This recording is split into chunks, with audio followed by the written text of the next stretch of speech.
Hello learners, welcome back to our channel. Today we have a significant story to discuss, one that involves justice finally being served.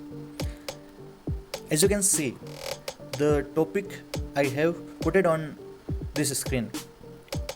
जैसे कि आप देख सकते हैं जो topic मैंने स्क्रीन पर रखा हुआ है लिख रखा है Monson was found to have sexually abuse a 17-year-old girl. Okay, जैसे कि अगर मैं बात करूँ, मॉनसन को एक 17 वर्षीय लड़के का यौन शोषण करते हुए पाया गया.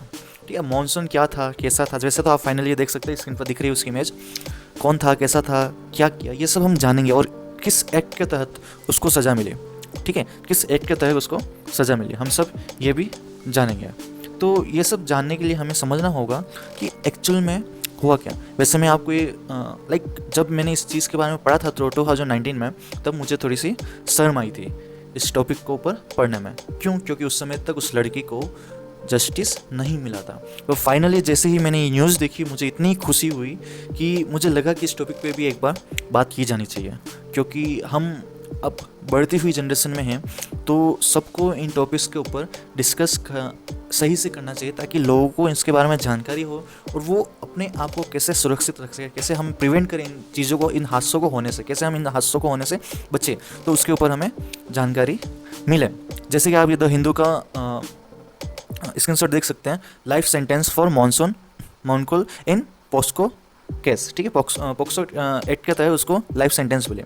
अब कहाँ मिली, कैसे मिली? तो जो एडिशनल डिस्ट्रिक्ट सेशन कोर्ट है कोची के अंदर, कोची केरला के अंदर की बात हो रही है, केरला की एक प्लेस की बात हो रही है. ठीक है, तो वहाँ पर जो एडिशनल डिस्ट्रिक्ट सेशन कोर्ट था, उसने जो ये मॉनसन था उसको गिल्टी फाउंड करते हुए लाइफ इम्प्रिजमेंट यानी कि उसको आजीवन कारावास की सज़ा सुनाई है. Protection of children from sexual offence POCSO act के अंदर. ठीक है, अब पोक्सो एक्ट के अंदर सुनाई है. तो पोक्सो एक्ट के अंदर देखिए, अगर मैं सिंपल भाषा में समझूँ, वैसे हम इस चीज़ को आगे समझेंगे, पर अगर मैं सिंपल भाषा में समझाऊँ तो पोक्सो एक्ट उन माइनर मेल एंड फीमेल, यहाँ पर ध्यान दीजिएगा, सिर्फ फीमेल के लिए नहीं है. माइनर यानी कि दोज चाइल्ड्स और those childrens come under the age of 18 year, यानी कि जो 18 साल से कम उम्र के लोग हैं. अब वो मेल हो या फीमेल, दोनों के लिए, क्योंकि सेक्सुअल एब्यूज़ दोनों के साथ हो सकता है. ठीक है, तो हम आगे बढ़ते हैं. तो हम आगे देखते हैं what's the story behind this all. इस पूरे के पीछे स्टोरी क्या थी, हम उसको समझने का ट्राई करेंगे. ठीक है, तो ये जो स्टोरी है, यानी कि जो ये केस है, क्योंकि ये केस हमें बहुत ही इन डेप्थ समझना होगा, ताकि हम भी समझ सके कि लोग कैसे चाल साझा करते हैं, जाल बिछा देते हैं, कैसे लड़कियों को फंसा देते हैं और फिर उनके साथ गलत काम कर लेते हैं. ठीक है, तो सबको ये बताना ज़रूरी है. अब ये केस थोड़ा सा कि अगर मैं देखूँ तो 2019 के टाइम का है. ठीक है, तो मॉनसन नाम का एक आदमी था. ठीक है, अब मॉनसन नाम का आदमी था, तो ये करता क्या था समझे. तो वो क्या करता था, वो अपने आप को बड़ा आदमी दिखाता था. ठीक है, अपने आप को पैसे वाला दिखाता था, जैसे उसके अकाउंट में बहुत सारा पैसा है. ठीक है, तो अब वो क्या करता, इससे क्या लोग उससे अट्रैक्ट होते हैं. ठीक है, अलग अलग काम करता था वो. ठीक है, अलग अलग काम करता था, तो अलग अलग जानकारी मिली थी होगी उसको, अलग अलग लोगों से मिलता था, डेली अलग अलग लोगों से मिलता, तो कोई सबको फंसाता था वो. ठीक है, तो कैसे फंसाता था, तो उसने क्या किया, जो 17 साल की लड़की थी, ठीक है, उसका नाम नहीं लेंगे क्योंकि उसका नाम हिडन रखा गया है, ताकि उसकी प्राइवेसी बनी रहे. ठीक है, तो 17-year ओल्ड गर्ल थी. ठीक है, तो उसको क्या, उसने प्रॉमिस किया कि वो हेल्प करेगा उसकी स्टडी में और ट्रेनिंग में. किसके अंदर? कॉस्मेटोलॉजी के अंदर. ठीक है, कॉस्मेटोलॉजी के अंदर. अब बात करें कॉस्मेटोलॉजी होता क्या. ठीक है, ये एक स्टडी है और प्रैक्टिस है, यानी कि हम उसमें स्टडी करते हैं और प्रैक्टिस करते हैं लोगों की वेरियस स्किन ट्रीटमेंट्स की, या फिर स्किन ग्लोइंग ट्रीटमेंट्स की, उसकी स्किन ग्लोइंग इन्हेंसमेंट की.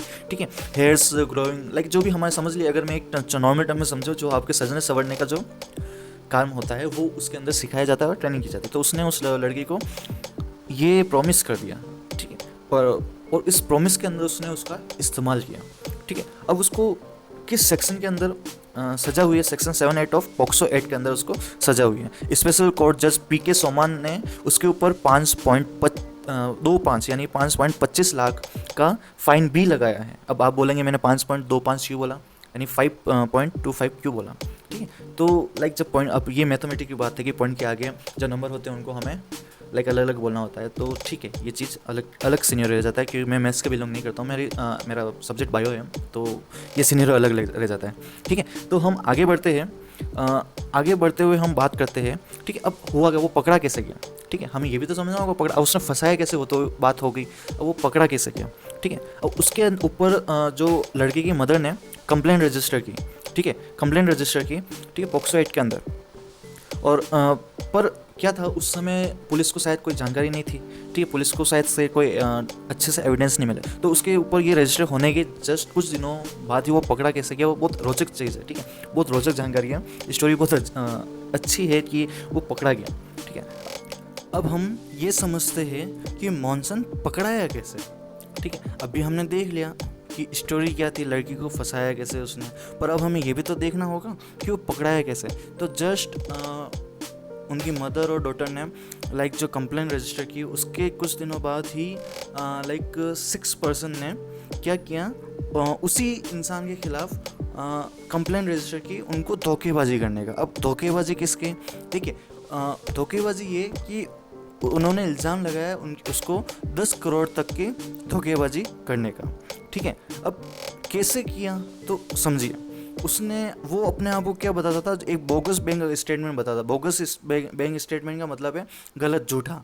ठीक है, यानी कि उसके अकाउंट में लाइक वो लोगों को बताता मेरे अकाउंट में लाइक कुछ डॉक्यूमेंट के साथ, प्रूफ के साथ, ठीक है, फेक डॉक्यूमेंट्स होते थे वो, तो उनके थ्रू वो बताता था कि मेरे अकाउंट में लाइक इतने ज़्यादा रुपए हैं, मैं डायमंड की सेल और जो एंटिक पीस होते हैं, ठीक है, पुरानी चीज़ें होती हैं, उनको बेचना और सेलिंग लाइक बाय का काम करता हूँ, लाइक सेलिंग और बाइंग का काम करता हूँ। ठीक है, तो उसने क्या किया कि उसने उन जो लोग थे उनको बोला कि मेरे जो पैसे हैं वो मेरे बैंक अकाउंट में फंस गए हैं, क्योंकि लाइक मैं फॉरेनर हूँ, और मैं लाइक इंडिया का रेजिडेंट नहीं हूँ, और like foreign exchange and management act regulation के तहत मेरा पैसा बाहर अटक गया है। ठीक है, तो क्या आप मुझे पैसा दे सकते हैं, और मैं आपको लाइक डायरेक्टरशिप दूंगा किसी इस कंपनी में, लाइक आपको डायरेक्टर बना दूंगा, और किसी, ठीक है, आपको लाइक इस कंपनी से लोन दिलाऊंगा, या फिर आपको लाइक इसके शेयर्स दिला दूंगा।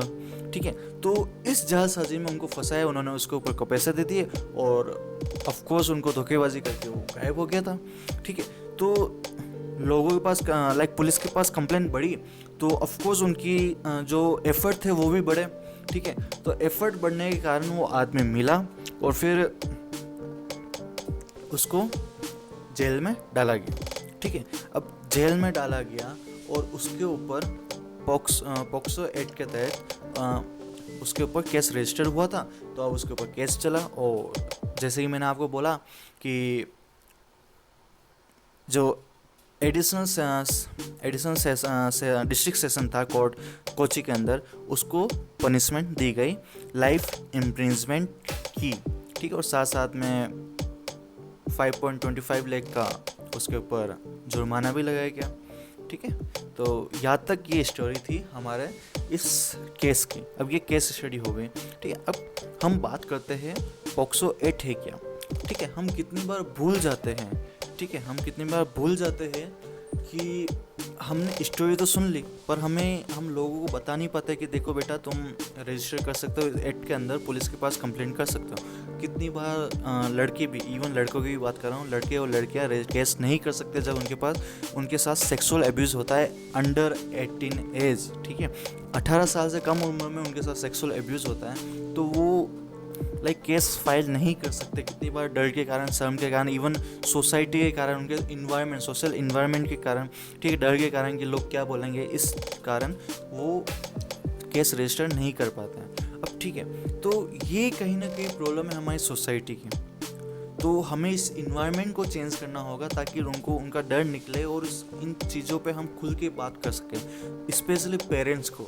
ठीक है, पेरेंट्स को अपने बच्चियों से खुल के बात करना स्टार्ट करनी पड़ेगी, ताकि हम उनको समझ सके।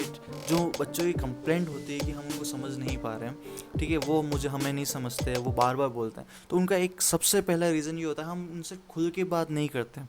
अगर वो चुपचाप बैठा है तो हम उसको छोड़ देते हैं, ना कि जाके हम पूछते हैं कि क्या हुआ, कैसे हुआ। इवन वो थोड़ा सा चिड़चिड़ा होगा, पर हम प्यार से थोड़ी देर बाद और पूछेंगे तो ऑफ कोर्स वो आपको उसके मन में क्या चल रहा है या तो वो रोके बताएगा या फिर वो बताएगा ज़रूर। तो रिक्वेस्ट है उन पेरेंट्स से, तो आप पूछिए अपने बच्चों को, ठीक है। तो अब हम बात करते हैं पोक्सो एक्ट की, protection of children from sexual offence act 2012। ये 2012 में आया, ठीक है। ये एक्ट किसका कंसिक्वेंस था, ठीक है। इंडिया ने रेटिफाई किया UN convention on rights of the child in 1992, यानी कि जो यूएन कन्वेंशन आया था राइट्स ऑफ चाइल्ड का 1992 के अंदर, तो इंडिया ने वो 2012 के अंदर उसको रेटिफाई किया मतलब उसको लाइक इम्प्लीमेंट करने के लिए लाइक लॉ बनाने ट्राई किया, एक्ट बनाया, जिसके तहत लाइक अब इस एक्ट का मेन एम क्या है, ठीक है। तो इस स्पेशल लॉ का एम क्या है, तो इसका एम ये है कि जो भी ऑफेंसेस हो रहे हैं, सेक्सुअल एक्सप्लॉयटेशन हो रहा है, ठीक है, या फिर सेक्सुअल अब्यूज़ हो रहा है चिल्ड्रन का, ठीक है।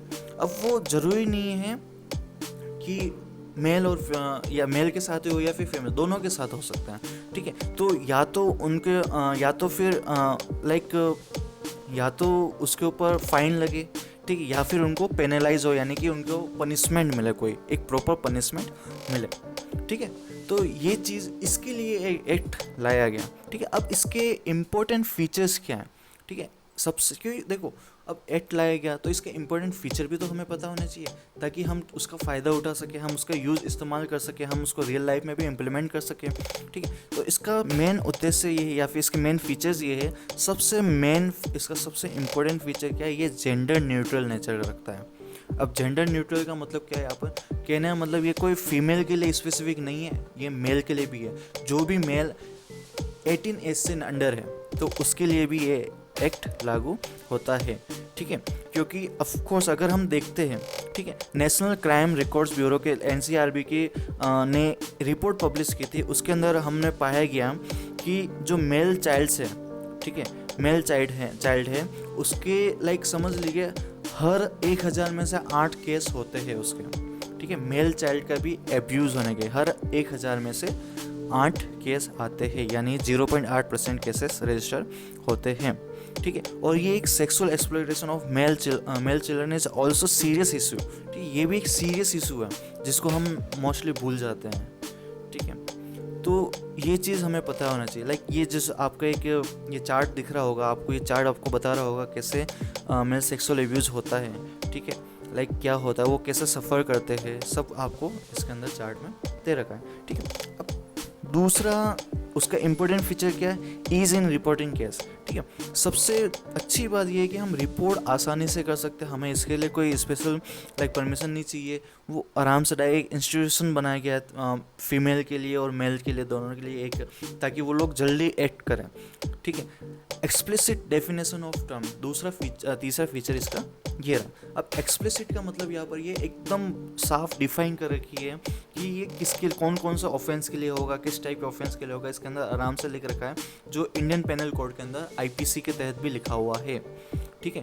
पर IPC में बहुत सारी चीज़ें दूसरी चीज़ें नहीं लिखी होती है, तो उसको फिर इसीलिए इसको और अच्छे से क्लियरिटी के लिए डिफाइन करते हुए इस एक्ट में वो सारी चीज़ें डाली गई जो चीज़ IPC के अंदर नहीं लिखी गई, ठीक है। तो यहाँ तक आपको चीज़ें समझ में आई होगी।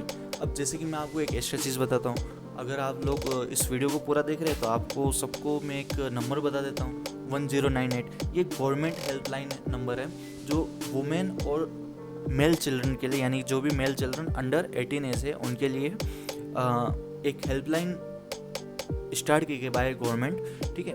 तो वो इस हेल्पलाइन के तहत आप उसके ऊपर रिपोर्ट कर सकते हो और जिससे आप उनके खिलाफ कोई भी कंप्लेंट रजिस्टर भी करा सकते हो। तो आपके लिए एक इंस्टीट्यूशनल इंक्वायरी भी बैठेगी और वो लोग आपकी हेल्प करने भी आएंगे बाय किसी भी मीन्स से आएंगे। लाइक वो NGO के थ्रू भी आ सकते हैं, लाइक वो एक गवर्नमेंट ऑर्गेनाइजेशन के थ्रू भी आ सकते हैं, ठीक है।